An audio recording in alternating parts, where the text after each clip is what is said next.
Warga Suara Merdeka miris. Beginilah kondisi Kota Pekalongan yang masih dikepung banjir 3 hari ini. Ribuan pengungsi masih bertahan di posko pengungsian yang ada di 4 kecamatan, dan aktivitas mereka lumpuh total. Genangan air masih bertahan di sejumlah wilayah Kota Pekalongan.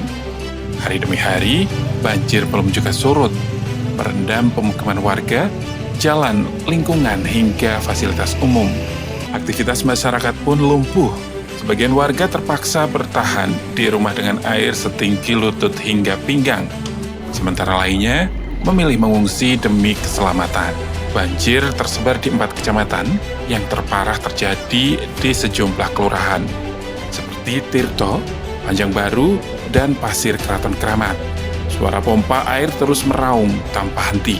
Namun curah hujan tinggi yang masih mengguyur wilayah hulu, serta kondisi rob yang belum stabil, membuat air sulit mengalir keluar.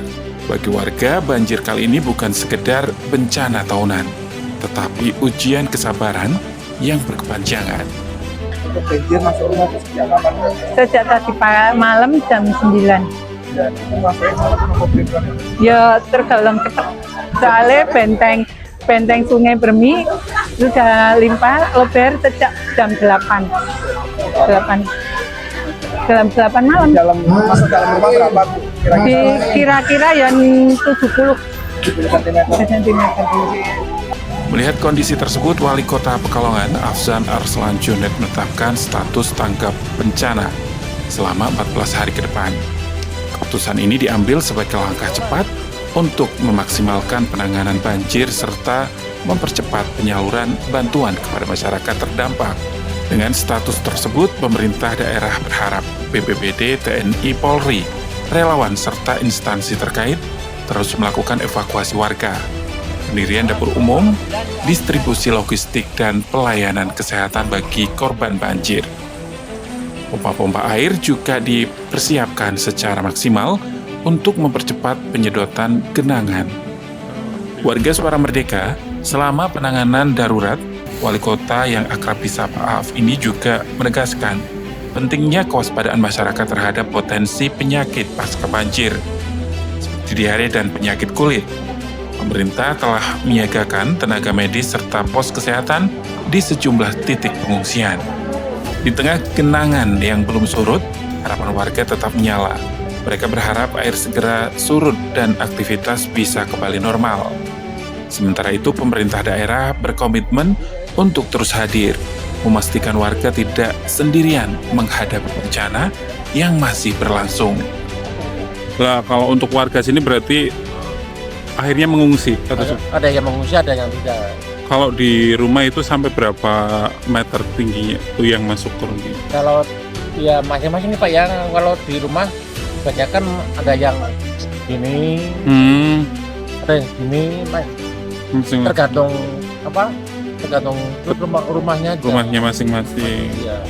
Terus aktivitasnya pripun Pak? Aktivitas warga Ya susah nggak? banyak gimana ya? Susah atau enggak? Ya agak susah sih. Banjir di Kota Pekalongan kali ini menjadi pengingat bahwa kolaborasi, kesiapsiagaan, dan kepedulian bersama adalah kunci untuk bangkit dari bencana. Sekaligus menata langkah ke depan agar kejadian serupa dapat diminimalisir di masa mendatang. Tim Liputan Suara Merdeka Network. Jadi kondisi masih berjalan Mas ya. Jadi ini masih tambah terus.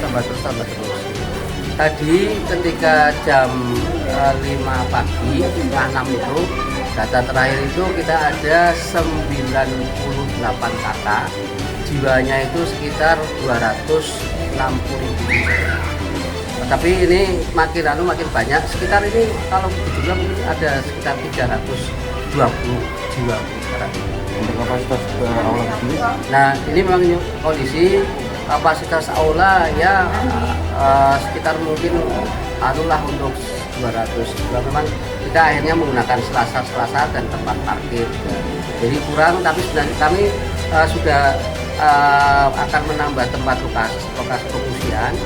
Kami sudah meminta untuk Kelurahan Pasir Kraton Kramat untuk membuka pengungsian di X kantor Kelurahan Kraton Kidul, ya, berarti di Jalan Veteran ya. Kemudian saya sudah minta juga Lurah Pringrejo untuk membuka aulanya di aula Lurah Pringrejo. Jadi nanti ketika overload makin tambah ini kami sarankan kepada para pengungsi dan nanti akan kami bantu mobilisasinya untuk ke lokasi 2 lokasi itu.